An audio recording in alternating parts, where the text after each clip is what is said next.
Nació de un hilo el camino para volver a casa. Era tirar y tirar. A veces se armaba un nudo, a veces nos enredábamos.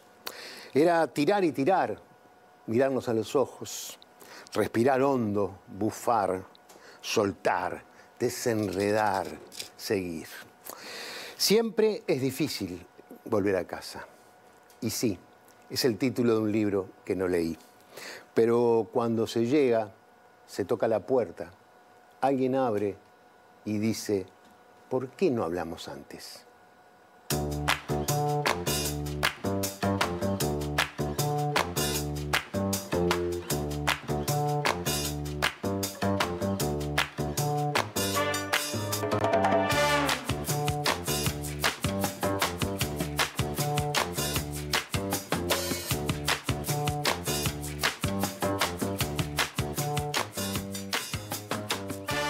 Hoy, en Ideas Cruzadas, le damos la bienvenida a Silvia Dutrenit, historiadora uruguaya exiliada y radicada en México.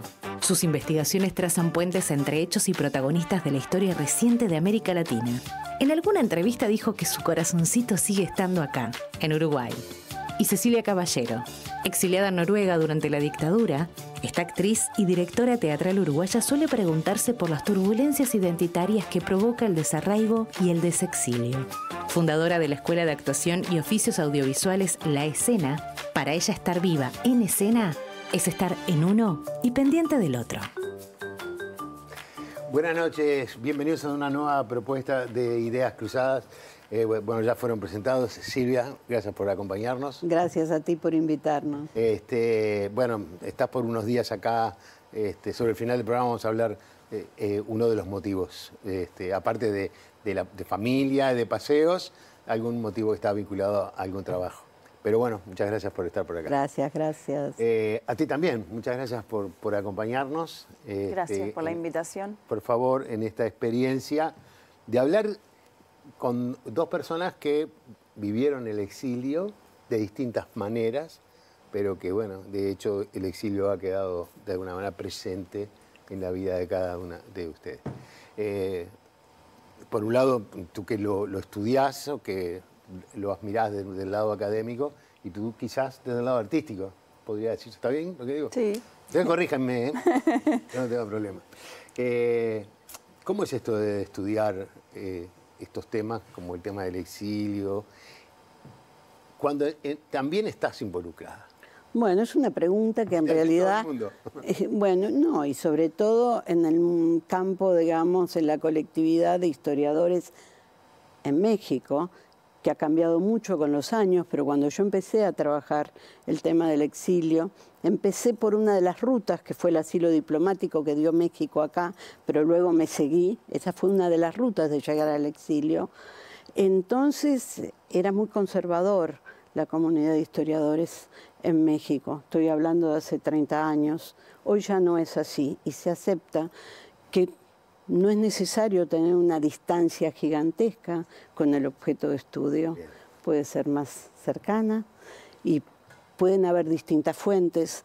Entre ellas, no es necesario que los documentos sean empolvados, son los documentos empolvados de los archivos, sino que pueden ser las fuentes orales. Y yo me fui por esa ruta porque para mí es fundamental la fuente oral, las entrevistas, lo que dice el protagonista, y sobre todo en condiciones de dictadura, de represión política, de represión a las ideas, a la libertad de expresión, queda muy poco si no es la fuente oral, la entrevista. Que para que esto es lo que tendría que haber hecho primero. Tú te vas primero de Uruguay, te vas a Buenos Aires. Efectivamente, donde se iba juntando mi familia. ¿Y quién fue? Era tu familia? Y mi familia era mi mamá, que fue expulsada de Uruguay el 11 de noviembre de 1975 como extranjera no deseable. Mi madre estaba en Montevideo desde 1928, a los 6 años, llegó de Białystok, Polonia. Era comprensible que no fuera grata. No era grata. Y bueno, mamá se convirtió en una dirigente política del movimiento femenino y bueno, la detuvieron y tuvo la orden de expulsión. Y ella dijo, no, a Polonia jamás. Ella se sentía una uruguaya total. Era una uruguaya. Sí, claro. Y escogió Buenos Aires en el 75, cuando ya oíamos Radio Colonia. Y en el 74 aquello transmitía unas noticias tremendas. Pero bueno, mamá marcó el camino y en la medida que necesitamos ir saliendo nos juntamos en Buenos Aires. Y en Buenos Aires viene el golpe de Estado y viene la desaparición de Liberov, íntimo amigo de mis padres, y nos avisan que se llevaron la libreta de direcciones. Hasta entonces, después del golpe de Estado, pensábamos seguir en Buenos Aires. Pero eso nos llevó a distintas rutas. Los que tenían pasaporte fueron para México, los que no se fueron para La Habana. Y nos juntamos en el 80 todos en México. Esa es mi vida. Rápidamente, porque si no le robo a Cecilia, que tengo el gusto, enorme gusto de volverla a ver. La vi en la Cineteca Nacional de México cuando presentó su lugar hermoso, si los hay. Sí, los hay. El documental Camino a Casa, ¿verdad? Camino a Casa. Que Cecilia tiene una historia que me la vas a contar vos. Pero lo que pasa es que resulta interesante porque a veces cuando alguien habla, dice exilio, parece ser que hay una sola cosa. Y en realidad, acá en esta mesa tenemos 3 experiencias totalmente diferentes, ¿no? Es verdad. Y entonces, bueno, tu experiencia es la experiencia de aquella que va al exilio porque su familia se va al exilio. Sí. Yo me fui muy chiquita. Yo tenía... O sea, mi papá cae preso antes de dictadura, en el 71, antes de... Entonces, lo que sucede es que le dan una cantidad de años, lo liberan, pero luego, como él había caído antes de dictadura, lo iban a apresar de nuevo y iba a estar otros 5 años, probablemente, o más. Entonces, nosotros a través de una tía abuela, que era noruega y trabajaba en Amnistía Internacional allá, nos logramos ir a Oslo. Entonces yo tenía 6 años y algo cuando me voy de acá, sin entender mucho, ¿no? A esa altura y también como haciendo una ruptura en su momento, ¿no? Con mis abuelos, la familia que queda acá. Que luego para mí esa misma ruptura, mucho más fuerte en realidad, fue a la vuelta. Claro. Cuando mis padres de un día para otro deciden, se terminó, hay democracia y nos volvemos a Uruguay. Y para mí no era un volver, para mí era me voy a un país que en realidad yo tenía, o sea, no tenía prácticamente muchos recuerdos, no lo sentía como tan propio ese país, era más el país de mis padres y de los anhelos de mis padres. Sí, sabía lo que eran las milanesas, el mate, los olimareños, todo el folclore, o sea, todo lo que se escuchaba, ¿no?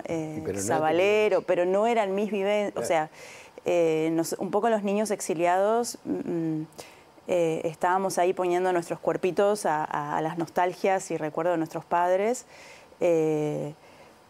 pero claro, nosotros mientras tanto hacíamos nuestras vidas, entonces teníamos nuestros amigos, nuestros, ¿no? grupos de pares, y bueno, y el día que yo llegué a casa tiré la mochila y entré y me dijeron nos volvemos a Uruguay y fue un shock, eso es así, y fue el volver acá, el venir acá a Uruguay fue como un shock emocional y un encontronazo con una cultura también, una situación en Uruguay bien distinta a la realidad que yo vivía en Noruega, una realidad socioeconómica y bueno, un país muy moderno, muy como con muchos avances que todavía acá en Uruguay no se tenía, entonces también fue como un shock en todo sentido de esa vuelta.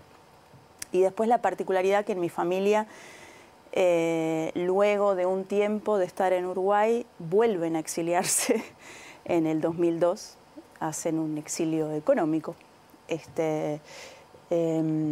Igual yo siempre digo que para mí las cosas tan fuertes como dictaduras o crisis económicas abren un nuevo camino, hacen una brecha, ¿no? Como una ruptura así, que en realidad luego ya no hay vuelta atrás, no puedes Por eso me da mucha gracia cuando hablan de siempre de dar vuelta a la hoja. No hay vuelta de hoja, porque esa hoja se dobló, se rompió, no se puede dar vuelta por completo una hoja de esas.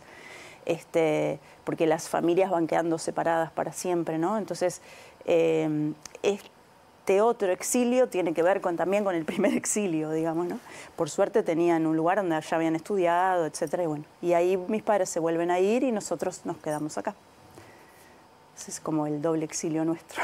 No, me parece que, porque bueno, pues además no sabías hablar español o sabías muy poco. Lo que me pasó, o sea, obviamente cuando me fui para allá yo hablaba español, estaba en primero de escuela. Lo que me pasó es que a mí me costaba mucho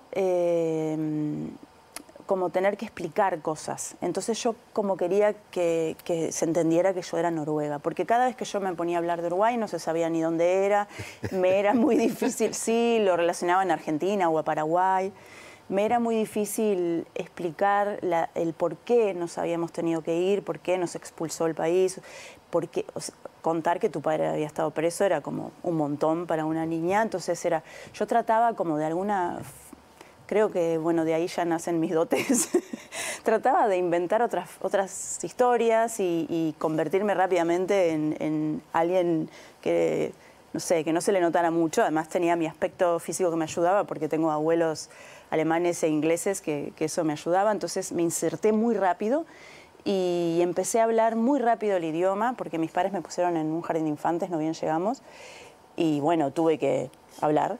Y llegó un momento que yo a mis padres les hablaba en noruego y ellos me respondían en español y ahí fui perdiendo un montón del idioma español que tuve que reaprender un poco al volver. Habrás estudiado decenas de situaciones más o menos parecidas, un poco más para acá, un poco más para allá. Te cuento. Sí, claro. Bueno, lo primero que te cuento.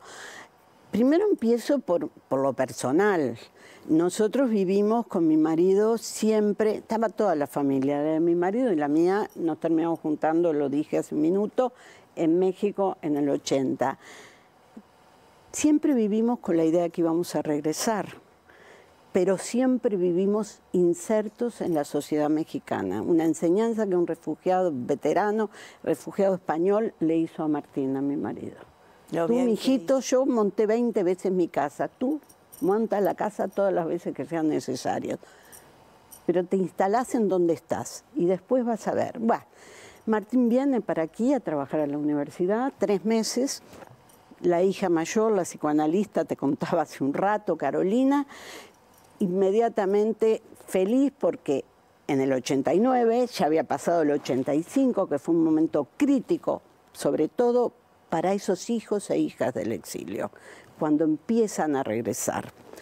Entonces, ahí Carolina estaba feliz porque se iba a reencontrar con sus amigos en Uruguay. Digo, había amigos uruguayos, argentinos, pero estaba la esencia de los uruguayos.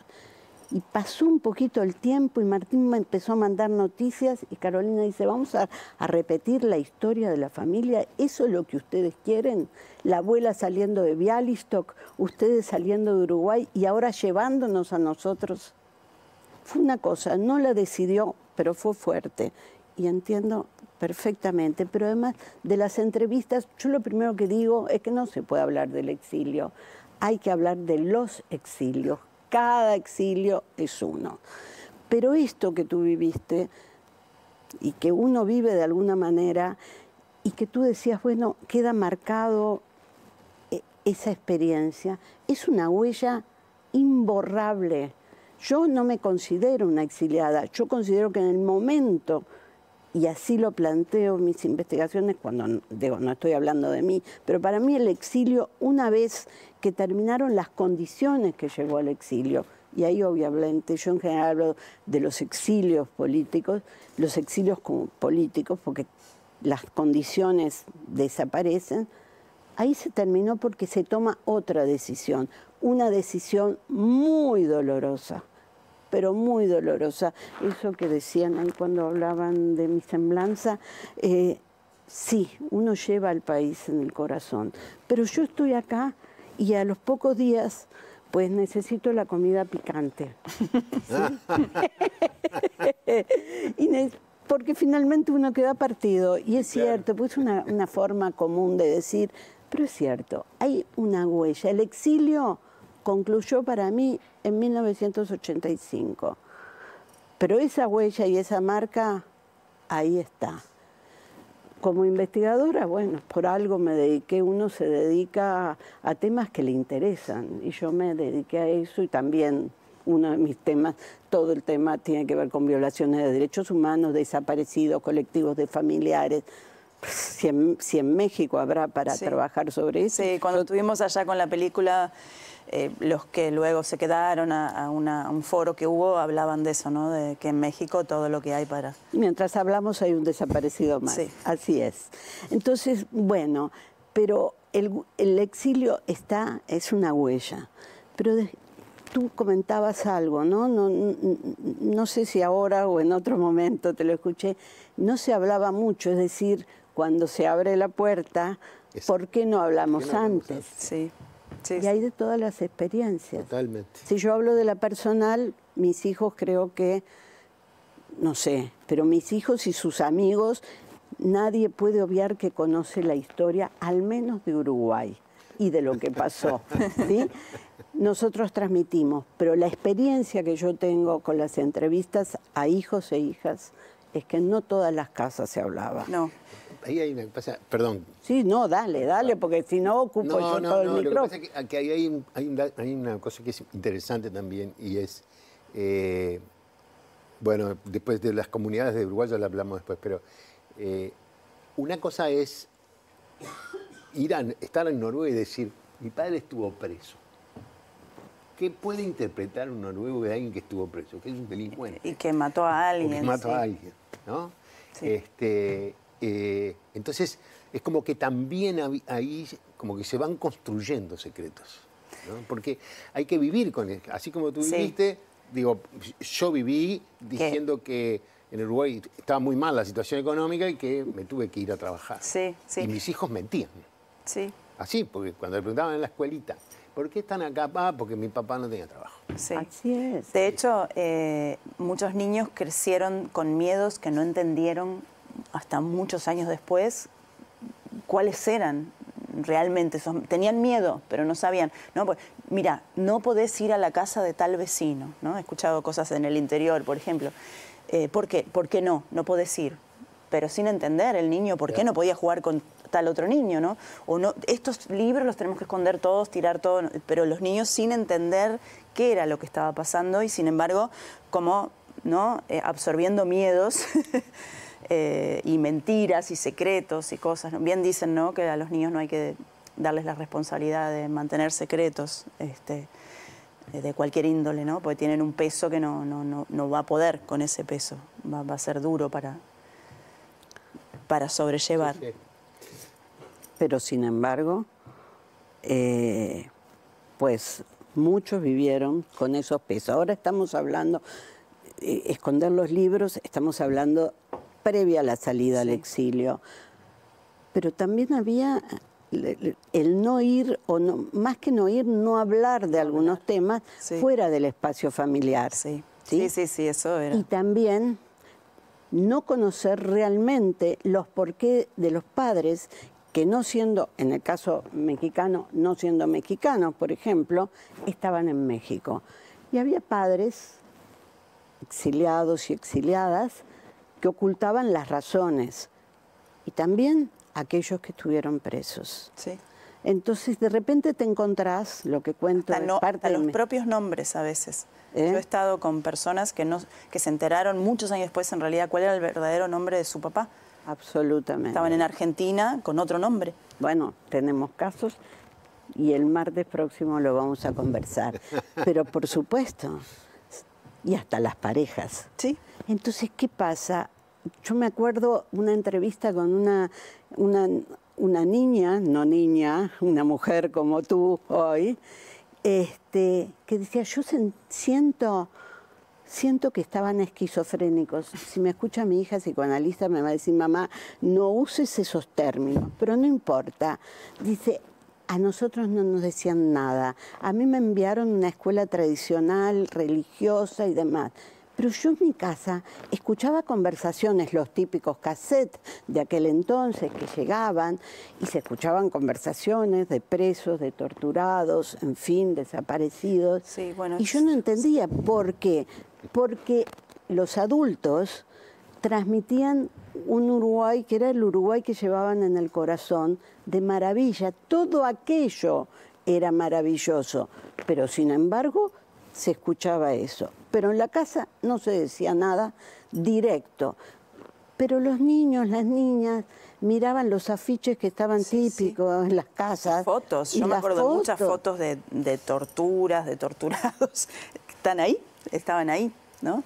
Pero no se explicaba. Estoy hablando de unos casos, no todo es así. No. Esta chica decía, y me llevaban a la Casa de Chile, en México, y estaba uno con la guitarra cantando Volver a los 17, la depresión absoluta, la foto de Pinochet y el no del 80. Que hoy quizás cualquier niño que está en una situación familiar donde hay un duelo o una enfermedad o algo conflictivo, una separación o lo que sea, enseguida estamos atendiendo a esa realidad de ese niño, conteniendo, ¿no? Capaz que, bueno, vamos a ir a una terapia o tratando de, ¿no? Porque siento que como que un poco se olvidaron de que éramos tan chicos, o sea, no lograban visualizar lo potente que es para un niño ver esa imagen, escuchar estos cuentos y estas cosas para lo emocional de un niño, ¿no? Que yo también lo vivía como, sí, estas fotos, estas cosas, ¿no? Pero después empecé a crecer y también hubo algo que ahí que me dije, che, claro, yo tuve todo esto. ¿Será que se pensaba que los niños no pensaban, no se daban cuenta? No se daban cuenta. No entendían. Quizás. O no entendían. Hoy jamás lo haríamos así. No lo haríamos. Creo, jamás lo haríamos así. A mí me queda la duda, pero vamos a hacer una pausa porque yo tengo una idea sobre eso que se las quiero plantear. Hacemos una pausa y ya seguimos. Gracias.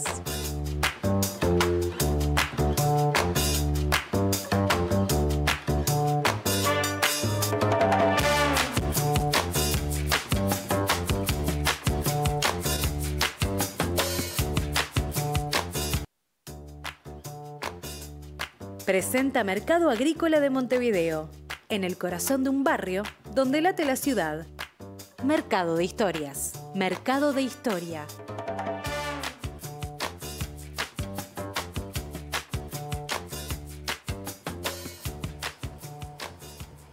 Seguimos conversando con Silvia Drutenit y Cecilia Caballero. Estábamos hablando antes sobre el tema ese de los niños, ¿no? Esos niños en el exilio que vivían en casas de militantes, porque bueno, los militantes prácticamente eran todos. Entonces había como una situación ahí que de repente los niños vivían experiencias que estaban llevando adelante sus padres. Y yo les decía, quizás lo que había allí también es que la preocupación o la ocupación de los temas vinculados a la resistencia desde el exilio llevaban a que uno no se diera cuenta creo que puede ser eso, de que esos niños estaban viviendo una situación que no era normal. Porque de alguna manera, me quedé con algo que tú dijiste recién, ¿no? El exilio en sí dejó de ser en el 85. Hubo elecciones, vino la democracia, se nos terminó el exilio. A partir de ahí eran decisiones que corrían por otros lugares. Y esa preocupación era el centro de las vidas. Y bueno, y los chiquilines era como que iban atrás, ¿no? Sí, por un lado, yo ahora pensaba, por un lado yo asistía a estas reuniones y veíamos estas fotos y se hablaban de todos estos temas y qué sé yo. Por otro lado también esto que decíamos que en realidad no se hablaban de las cosas. Entonces, una de las razones que a mí me lleva a hacer este trabajo que hice con El tiempo sin libros, que es una obra de teatro que habla sobre dictaduras y exilios, en realidad habla de lo que no se habla sobre esto, y lo que no se habla como personas, como individuos, como familias y como sociedades, ¿no? Y me pasó que cuando mi papá va a un ensayo de esto, una de las primeras cosas que dice es, ¿por qué no hablamos antes? ¿No? Y yo creo que también es lógico que no se haya hablado antes, porque no creo que sea fácil de la nada en un domingo familiar decir, bueno, yo les voy a contar cómo eran las torturas, ¿no? Sí. Cómo era, o cómo empezar a abrir esa puerta, ¿no? Que seguramente, por eso desde mi lugar yo siento que el arte es un muy buen lugar para hablar de estas temáticas que uno, cuando uno va a ver una obra de teatro, una película, es como que a veces ni sabes ni de qué va y de repente te va entrando una información y se van abriendo un montón de puertas que cuando salís distinto, salís cuestionándote y preguntándote cosas. Entonces yo creo que por un lado estábamos viviendo una realidad que no era normal y por otro lado había una incomunicación en estas cosas. Tampoco yo me animaba a preguntarle a mis padres, claro, ¿no? Cosas que quería saber. De ambas partes creo que es el no hablar. Y bueno, y en cuanto a una sociedad, también es de ambas partes, en el sentido de que hay gente que no quiere hablar y hay que quiere pasar la página, y bueno, y hay gente que sigue diciendo esto hay que seguir hablándolo, ¿no? De hecho, a veces con el Tiempo Sin Libros nos ha pasado de a veces estar haciendo la obra para estudiantes, liceales, incluso en el IPA, y personas que han dicho, nunca di esto en el liceo, nunca se dio dictadura en el liceo. Sobre todo eso, sobre lo que no se dice, cortita. Estuvo hace unas 2 semanas atrás o 3 semanas la hija de Samuel Blixen, ¿no? Y entonces, en un momento determinado, ella dice que eso que vos decís, en un momento, en un mediodía, creo que dijo, de reunión familiar, él empezó a hablar. ¿Solo? Sí, empezó a hablar. Y había un sobrino que estaba jugando con un teléfono, ¿no? Y ella lo miró y le dijo, dejá ese teléfono y escuchá, porque no sé si lo vas a volver a escuchar alguna vez. O sea, como que en algún momento todos tenemos necesidad de decir alguna cosa. Sí. Perdona. ¿Qué hacer con lo no dicho? Con lo no dicho, exactamente. Ese es un punto central. Pero a propósito de lo que tú decías, y de los silencios, y que vas al cine a una obra de teatro y decís, ah, caray, ¿no? Esto. Bueno, yo soy una militante de la memoria y la transmisión. Sí, que es verdad. Lo fui desde que tuve hijos, hace décadas, y lo sigo siendo ahora como abuela. Además de que lo hago como académica, como historiadora. Para mí, el tema de la transmisión en el espacio privado, sin duda, y el tema de la transmisión a la sociedad. Yo creo que es fundamental. Eso de que das vuelta a la página, de que nos olvidemos del pasado. No, señor, no nos olvidamos. El pasado está presente, aunque no queramos. Ahí está, y también es una marca. Y creo que hay que las sociedades, más allá de las familias y mis pobres nietos que saben de todo, de la historia de nuestra región y por supuesto de Uruguay, de la historia de sus abuelos, pero las sociedades deben saber y se debe incorporar a los relatos nacionales. Entonces creo que tenemos también una obligación, pero cuando tú hablas un poco, tú hablas de tu experiencia y lo que no se dijo, y como dijo tu padre, que aparece en tu documental, ¿no? ¿Por qué no hablamos antes? Y porque hay un problema de tiempos, de procesar el dolor, sí, y de poder compartirlo. Además de pensar que por qué los niños no lo van a entender, los niños no entienden. Entonces, ¿por qué transmitir el dolor a los niños? Entonces, hay distintos elementos que llevan justamente a lo no dicho, pero lo no dicho va apareciendo con el tiempo y con esa necesidad que tienen los protagonistas de esas experiencias de hablar y transmitir, ya sea porque los años van avanzando, Sí. y no sabemos hasta cuándo uno pueda transmitir. Y Pero además es muy de nuestra especie, ¿no? Porque yo creo que, o sea, los cantos, las historias, ¿no? Siempre contamos. O sea, nuestras abuelas nos cantaban las canciones que les cantaban a ellas, nos contaban los cuentos que les contaban. O sea, creo que es algo que es muy de nuestra naturaleza eso. Que aunque uno haga fuerza no puede morir eso. O sea, siempre vamos a estar contando hacia las... Yo qué sé, yo ahora estoy en una situación particular en mi familia, entonces tengo a mi nieta viviendo mucho en mi casa y le hablo, mira, acá dormía tu mamá. O sea, cosas, ¿no? Como simples y cotidianas de... Con esto jugaba tu hermano, no sé, ¿viste? Claro, Cecilia, te entiendo perfecto. Ahora, por segunda vez, ya es la tercera que viene, pero por segunda vez llevé el domingo a un recorrido con mi nieto, el que se animó a venir en esta vuelta, y lo llevé, hice el recorrido de mis casas, de las casas del abuelo, de la escuela del abuelo, de la escuela mía, de la secundaria.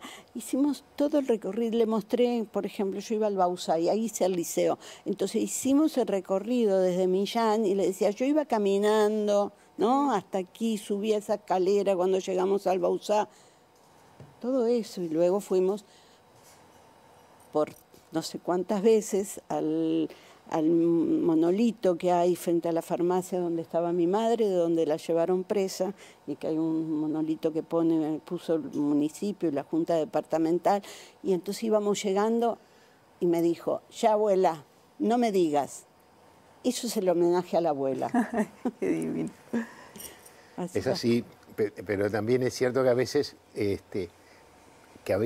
el temor arraigado hace que se demore en romper esas puertas. Sí, o el propio dolor también. O el dolor, sí. En mi caso, en mi familia, creo que un poco es eso, el temor arraigado, el dolor, el cómo. Y por otro lado, el miedo a abrir una puerta que no se sabe qué puede suceder con todo eso, ¿no?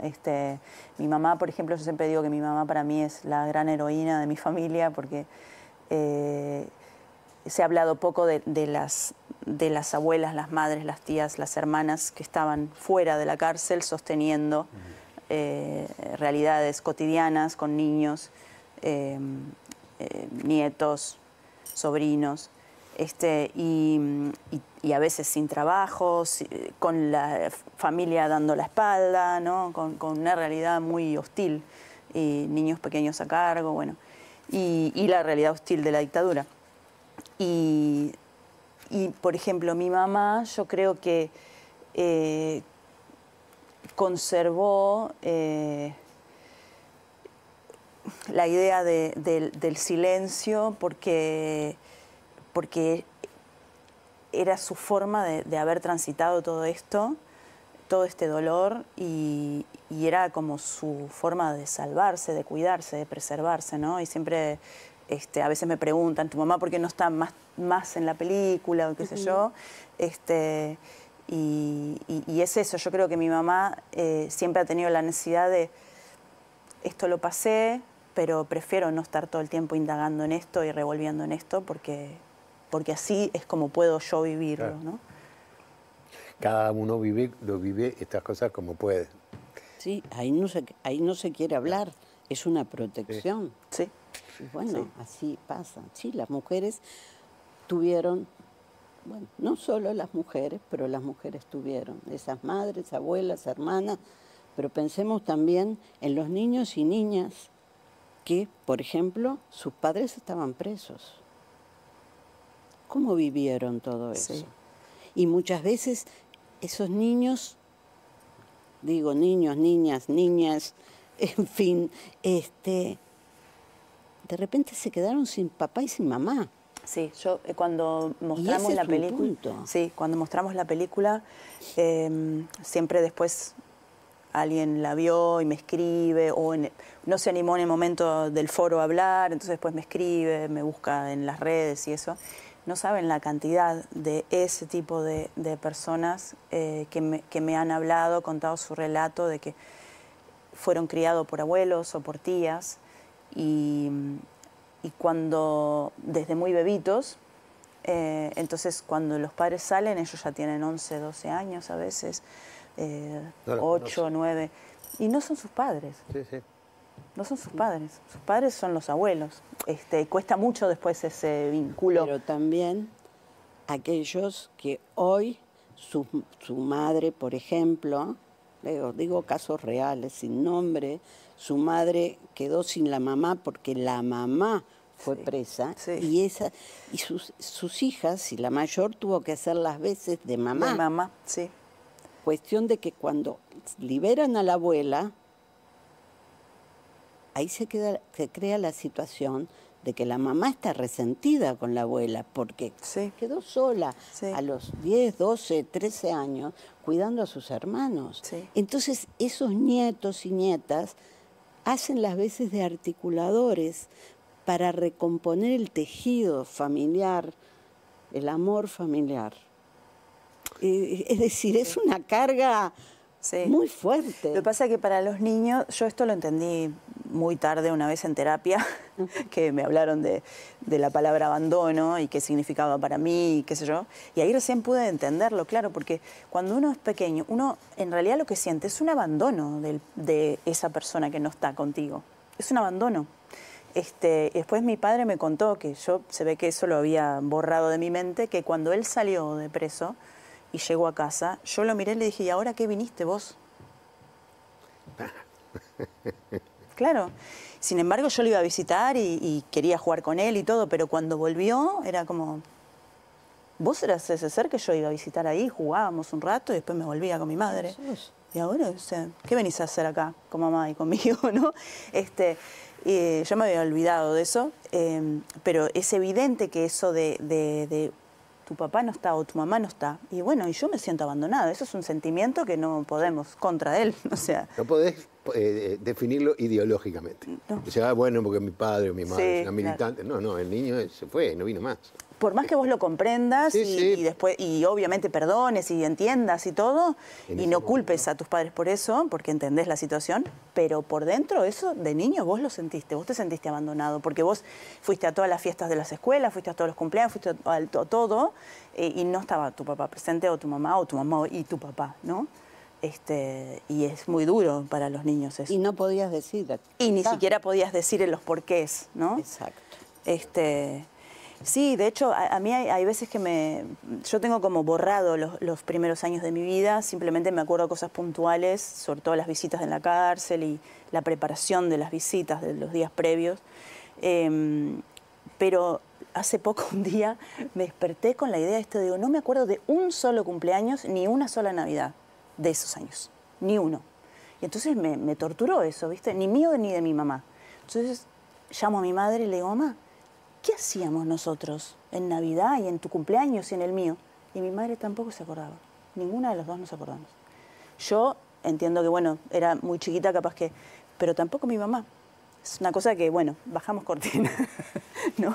Fíjate que yo tampoco me acuerdo de los años del exilio en las Navidades. Sin embargo, mi hija, la psicoanalista, me dijo, mamá, ¿tú sabes cuántas sesiones de terapia me llevó el poder entender que aquellas Navidades y aquel fin de año que pasábamos con los abuelos y demás, era de lágrimas, no era de felicidad? Yo lo tenía borrado totalmente y no lo recordaba así. Pero Carolina era así. Dijo, mamá, yo no podía festejar la Navidad ni nada, porque no era un festejo, era llorar, todo el tiempo llorar. Cuando uno habla de todos estos temas se da cuenta lo que fue ese periodo, la monstruosidad de todo ese periodo, ¿no? La cantidad de sufrimientos provocados de tantas formas y tan extendido, y entre otras cosas quizás mucha gente no sabe que fue por eso, su sufrimiento, sus dificultades, porque no logra identificar, porque el daño creado no es directo a 3 personas que estuvieron presas, 4 que se fueron al exilio, sino es una multitud de personas y de vínculos y de relaciones que ha sido terrible. Pero me quedé con algunas cosas más que podemos conversar en el próximo bloque, pero bueno, ¿cómo fue la relación con tus padres en Noruega? Porque allí no estaba el fantasma de la dictadura. No. ¿Cómo fue la vida en México, donde había una comunidad uruguaya muy grande y donde había una sociedad que los recibía, creo, después me lo dirás, bastante bien, creo. Y después esa cosa que me parece que es muy interesante de ese país idealizado que teníamos y que cuando volvemos deja de serlo, ¿no? Porque todo cambió. Tus amigos son otros, o tus amigos se casaron, tienen hijos, ya no vas de noche al boliche a jugar a las cartas porque tienen que trabajar. Es decir, el mundo... El mundo continuó. Yo siempre me digo, yo me fui y detuve el Uruguay. Sí. Y el Uruguay siguió caminando. Sí. Cuando yo volví, estaba lejos. Sí. ¿Hacemos una pausa? Hacemos. Y seguimos, ya seguimos.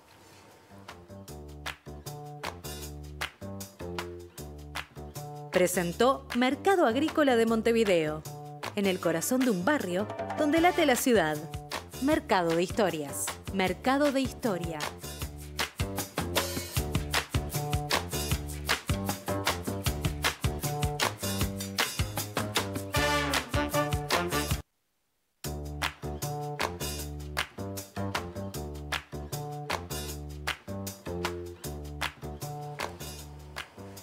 Seguimos conversando con Cecilia Caballero y Silvia Dutrenit. Ahora vamos a hablar un poco de la película y de la presentación del libro. Pero antes yo les planteaba, bueno, vos tuviste la experiencia de tu padre que se van al exilio. Nos vamos. Y a ese padre al que tú le dijiste, o te dijo, ¿cómo fue que me dijiste? Sí. ¿Y vos qué venís a hacer acá? Sí. ¿O qué haces acá vos ahora? Mira, la realidad fue que yo estaba siempre con mi mamá, día y noche con mi mamá, a no ser los momentos que ella trabajaba, que me dejaba cuidado de alguien, y a mi padre no lo veía nunca, y pasé a estar allá siempre con mi papá, porque mi madre fue la primera que salió a trabajar allá en Noruega. Yo creo que, nunca se los pregunté, pero un poco creo que fue a propósito para que mi papá y yo pudiéramos conocernos y empezar un vínculo. Entonces, fue muy divertido todos esos primeros años, porque primero mi papá es muy divertido, es una persona muy divertida. Entonces, y mi padre toca la guitarra, canta, entonces me inventaba un montón de cuentos, era todo el tiempo armando este vínculo, ¿no? Fortaleciendo este vínculo. Entonces yo siento que nos pasamos, yo creo que mi madre era como la adulta responsable a cargo y nosotros estábamos todo el tiempo jugando, descubriendo la nieve, poniéndonos esquís y haciendo cualquier desastre con todo, yendo a comprar chorizo y no era comida de perro, todos esos choques culturales. Además mi mamá era la única que sabía inglés y nosotros salíamos, ¿viste? Bueno, vamos a hacer compras y intentábamos hablar. Entonces, la verdad que los primeros años los recuerdo como con mucha alegría y como muy, o sea, si lo pongo en colores, yo venía de una cosa muy gris y pasé a mucha luz, ¿no? Siempre pienso que es la nieve, pero no, pasé a mucha luz porque fue muy, muy lindo también ver a mis padres tan feliz. Mi mamá siempre estaba triste y llorando y ahora era una mujer que estaba contenta con su pareja y entonces también... Nada, fue un cambio muy lindo y todo este mundo quedó lejos, ¿no? Y después yo me empiezo a hacer amigas, a entrar a la escuela y todo, entonces, bueno, una maravilla todo. ¿México lo recibió también? México recibió bien, no tan bien como se piensa, había muchas dificultades, los que entraban una cosa es México, la parte oficial, ¿cómo entrabas? Entraban sin problema, digamos, sin problema, los que venían desde las embajadas. Claro, los ¿sí? asilados. Los que llegaban como migrantes, como turistas, era en realidad, tenían un plazo y tenían que abandonar. En mi caso, yo salí por el Alto Comisionado de los Refugiados de Naciones Unidas desde Buenos Aires y entré a México como turista. Durante 2 años me estuvieron echando del país. ¿Sí? ¿Y qué hacías? ¿Te ibas y volvías o no? No me iba. Primero, los telegramas de entonces demoraban 15 días, quiere decir que cuando llegaban yo ya me tenía que haber ido. Pero además, cuando se me estaba por vencer la primera visa de 6 meses desde que salí de Buenos Aires, nos enteramos que mis padres y mi hermana Gabriela estaban en Cuba, nos mandaron un pasaje y fuimos los nietos que estaban ahí, que son los grandes, y yo. Entonces yo pregunté en la Secretaría de Gobernación del Interior qué iba a pasar, porque yo tenía una visa. No se preocupe, en la embajada nuestra en La Habana le vuelven a dar. Para explicarte un poco las dos caras de México, porque México tiene 2 caras. No es el lugar para empezar a hablar, pero tiene 2 caras. Llego a la embajada en La Habana y me ponen un sello de visa de transmigrante. Cubana de Aviación no me subía con esa visa si yo no tenía un pasaje para otra parte del mundo. Yo le dije a mis padres a Guatemala. De ninguna manera, me dijeron. Te pagamos un pasaje, que no tenían casi dinero, porque salieron porque no había dinero, porque se salió sin nada. Un pasaje de retorno a La Habana. Me tomé el avión de regreso a México y pasé 1 año y medio más con los pocos vínculos que se tenían, tratando de resolver mi situación, hasta que finalmente se resolvió. Los mexicanos son muy amables, tu casa es mi casa, cosa que causó muchas confusiones cuando te invitaban a comer y te invito a tu casa. Nos vemos en tu casa, y la gente pensaba que venían para que venían para la casa. pero no. Era la casa de ellos. Digo, México siempre, de alguna manera, digo, fue generoso. Distintos momentos, distintas caras, fue generoso. Pero aquí tenemos a quien la echaron no sé cuántas veces, pero los telegramas llegaban tarde hasta que logré una visa de acompañante de mi marido, que ya estaba estudiando, y luego, pasados los años, después que me formé académicamente, yo tenía una oferta de trabajo. Voy a la Secretaría de Gobernación para solicitar que me cambien el estatus y me permitan trabajar. Y la primera respuesta fue, usted no tiene derecho a trabajar, usted tiene que vivir bajo la protección de su esposo. Ah, caray. Salí de ahí llorando, obviamente, pero como todo en México, se termina arreglando, conseguí la visa para trabajar. Y bueno, y desde entonces trabajo en el Instituto Amor hace 41 años. Pero son estas caras. Pero los mexicanos son amables, te tratan de proteger. Y por otro lado, los exiliados con distintas formas, ¿no? Se dice que somos exiliados, ¿no? Porque están los que salieron, están carentes, traen experiencias que te pueden enriquecer, le decían a los hijos, pero también los que por algo habrán salido. Claro. Por algo habrán salido. Me quedé pensando que capaz que ya lo hiciste, pero ahora que hablabas, qué interesante es como saber cuántos vericuetos, no sé si está bien dicho vericueto, pero cuántas vueltas se dieron las personas que se fueron del país para conseguir la documentación que les permitiera seguir viviendo allí. Bueno, ya te lo comenté. Fueron años. Pero esa es la tuya. Sí, sí. Pero imagínate esa multiplicada. Porque salvo aquellos que se... Bueno, tú tenés la experiencia, trabajaba en Amnistía Internacional y entonces consiguió ir a Noruega. Sí.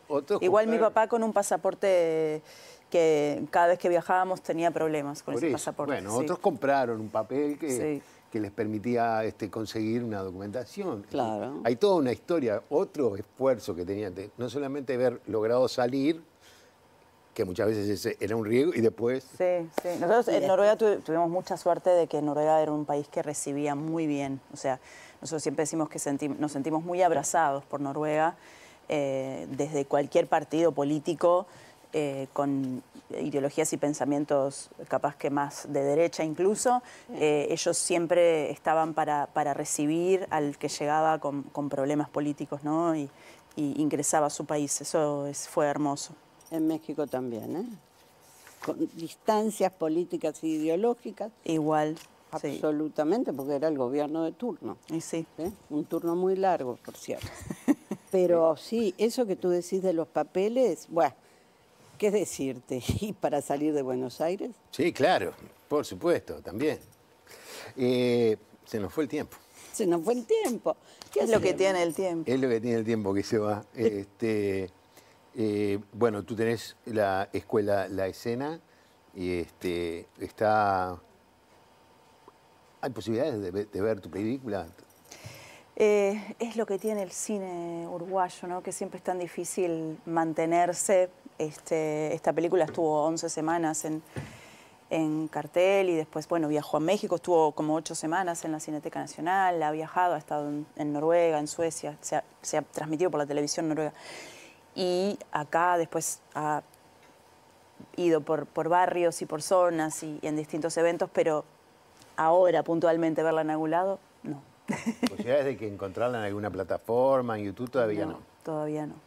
Pero ¿hay una intención de conseguirlo? Bueno, siempre está la idea de cómo... Camino a casa, sí. Siempre está la idea de poder ponerla por lo menos en algo que se pueda ver a nivel nacional, qué sé yo. Pero bueno, siempre es todo un tema ese de... Sí, me imagino. Sí. De ¿Y poder, la escuela sí? ¿La escuela de...? La escuela sí, sigue estando, está en Rivera 2477, casi Ponce. Es una escuela de actuación para cine, pero también trabajamos mucho teatro, porque yo hago mucho teatro. Como escuela hacemos también mucho cine con nuestros alumnos. Y ahí mismo tenemos una salita de teatro también, donde hacemos mucho teatro. El Tiempo Sin Libros estuvo 6 años haciéndose ahí. Bueno, Silvia, el martes 5 de agosto en la Universidad de... En la Facultad de Psicología de la UDELAR. Presentación del trabajo. Otro tipo de exilios sí se puede considerar un exilio. El equipo en la sombra, un libro publicado por Claxo que tiene que ver justamente con el equipo del Partido Comunista Uruguayo trabajando clandestinamente en Buenos Aires, en una Argentina de dictadura, para articular el apoyo a la resistencia uruguaya. El martes 5. Martes 5, 6 de la tarde, y te escucharemos ahí, porque eres uno de los protagonistas de ese equipo. Allí estaremos, allí estaremos. Bueno, ahora nos toca jugar. Hay que sacar una carta de acá, que en realidad lo que tiene es una pregunta muy difícil, ¿eh? Si no la contestan bien, borramos todo lo que dijeron hasta ahora. No, no es tan difícil. No. No, para nada. ¿Qué te dice? A mí me dice, de niña o niño, ¿qué querías ser cuando fueras mayor? En realidad, primero quería ser abogada y después quise ser historiadora porque me atraía la historia. Pero primero quise ser abogada. Mirá. Y mirá en qué terminé. En historiadora. En historiadora. ¿Y la tuya qué dice? ¿Qué gusto te das con un poco de culpa? Lo primero que se me viene es la comida, porque a mí me gusta mucho la comida, mucho, mucho. Pero podrías, y bueno, y a veces digo, pero ya me comí 3 masitas y sigo comiendo masitas y no sé qué. La comida siempre me pasa que me da mucha ganas de consumir comida y después a veces digo, uy, hasta me siento mal, ¿no? Pero en realidad podría ser cualquier cosa que a veces uno consume y dice, che, capaz que no era necesario comprarte esto o hacer esto y no sé qué, y siempre sentís un poco de culpa, pero nada, la culpa es algo que no hay que tener mucho en cuenta. Que no hay que... Pero es algo que está dentro nuestro, no es tan fácil sacárselo. Sí. Silvia, fue un gusto que hayas venido por acá. Gracias, gracias. Que lo hayas pasado muy bien. Cecilia, muchas gracias. Muchas gracias. Acá. Y se pasó precioso. Bueno, me alegro mucho porque, bueno, nuestra idea es conversar. Así que a ustedes les digo que los espero el próximo fin de semana para seguir conversando. Acá decimos que conversar es pensar juntos en voz alta. Hasta la próxima. Así es. Hasta la próxima.